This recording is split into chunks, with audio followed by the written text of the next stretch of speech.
எனக்கு பிரியமான தேவ ஜனமே, உங்கள் யாவரையும் சந்திப்பில் மிகுந்த மகிழ்ச்சி அடைகிறேன். இந்த நாளிலும் கூட ஆண்டவர் இயேசு வேதாகமத்திலிருந்து ஒரு வல்லமையான வார்த்தை மூலமாக நம் அனைவரோடும் கூட பேசும்படியாக விரும்புகிறார். ஆதியாகமம் 9ஆம் அதிகாரம் 28வது வசனத்துல ஜலப்பிரளயத்துக்கு பின்பதாக நோவா 350 வருடங்கள் உயிரோடே வாழ்ந்தார் என்று சொல்லி வேதாகமத்தில் அருமையாக சொல்லப்படுகிறது. ஒருவேளை அந்த பேழைக்குள்ள இருக்கும் பொழுது நோவாவுடைய வாழ்க்கையில பல கேள்விக்குறிகளோடு ஒருவேளை வாழ்ந்திருக்க கூடும். 40 நாட்கள் மழை பெய்தது. அந்த தண்ணீர் வடிவதற்கு 150 நாட்கள் ஆகிற்று. ஒருவேளை பல கேள்விக்குறிகளோடு அவன் வாழ்ந்திருக்க கூடும். இதை பார்த்துக் கொண்டிருக்கிற அன்பான சகோதரனே, சகோதரியே, இதை பார்த்துக் கொண்டிருக்கிற அன்பான குடும்பங்களே, இதை பார்த்துக் கொண்டிருக்கிற அன்பான ஊழியர்களே, உங்களுடைய வாழ்க்கையின் பாதையில, வாழ்க்கையின் ஓட்டத்துல நீங்க எங்கிருந்தாலும் சரி, ஒருவேளை நீங்க கண்ணீரின் பாதையில சென்று கொண்டிருக்கலாம், வேதனையின் பாதையில சென்று கொண்டிருக்கலாம், மாறாவின் கசப்புகள் உங்களை வேதனைப்படுத்திக் கொண்டிருக்கலாம், தொடர்ச்சியான தோல்விகளை நீங்க சந்தித்துக் கொண்டிருக்கலாம். அநியாயமாய் நான் நியாயம் தீர்க்கப்படுகிறேன், ஆண்டவரே நான் ஒன்றுமே செய்யவில்லை, ஆண்டாலும் மீண்டும் மீண்டும் மீண்டும் எனக்கு விரோதமாக காரியங்கள் எழும்பி நிற்கிறது பார்க்கிறேன், தொடர்ச்சியான தோல்விகளை நான் சந்திக்கிறேன். ஆண்டவரே, என்றைக்கு இந்த போராட்டங்களுக்கு என் வாழ்க்கையில முடிவு வரும் என்கிற ஒரு கேள்விக்குறியோடு இந்த நிகழ்ச்சியை நீங்க பார்த்துக் கொண்டிருக்கலாம்.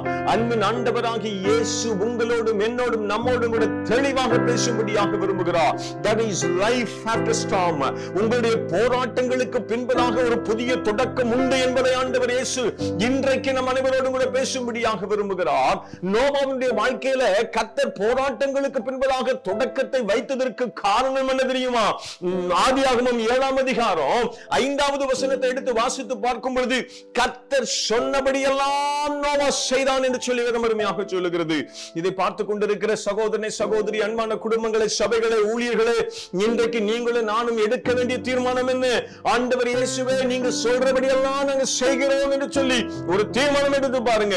எத்தனை போராட்டங்கள் வந்தாலும் சரி, எத்தனை பிரச்சனைகள் வந்தாலும் சரி, கர்த்தர் உங்களுடைய போராட்டங்களின் மத்தியில உங்களோடு கூட இருந்து உதவி செய்து புதிய தொடக்கத்தை, புதிய காரியத்தை கண்டுகொள்ள கர்த்தர் உங்களுக்கு உதவி செய்வேன் என்று சொல்லி வாக்கு கொடுக்கிறார். ஹல்லேலூயா. நல்ல சத்தமாய் ஹல்லேலூயா. முதல் முறையாக நான் இதை பார்க்கிறேன் என்று சொல்லி நீங்க சொல்லலாம். ஆண்டவர் இயேசுவே, நீங்க சொல்லுங்க, நான் செய்கிறேன் என்று சொல்லி ஒரு பொருத்தனை பண்ணி பாருங்க. நீங்க யாராக இருந்தாலும் சரி, உங்களுக்கு ஒரு புதிய தொடக்கம், உங்களுடைய போராட்டத்திற்கு ஒரு முடிவு. Life after storm. கண்களை மூடுவோமா, ஜெபிப்போம். ஆண்டவரே, நாங்க நன்றி செலுத்துகிறோம். இந்த காலை பொழுதில் உம்முடைய சமூகத்தில் வரும்படியாய் கர்த்தர் தருகிற கிருபை நிறைந்த இந்த நேரத்திற்காக நாங்க நன்றி செலுத்துகிறோம். That is life after storm. ஆண்டவர் இயேசு தெளிவாக எங்களோடு கூட வசனத்தின் மூலமாக காண்பித்து கொடுத்து பேசினீர். ஒருவேளை இதை பார்த்து கொண்டிருக்கிற சகோதர சகோதரிகள், அன்பான குடும்பங்கள், சபையின் பிள்ளைகள், ஒருவேளை ஊழியர்கள் கூட பார்த்து கொண்டிருக்கலாம்.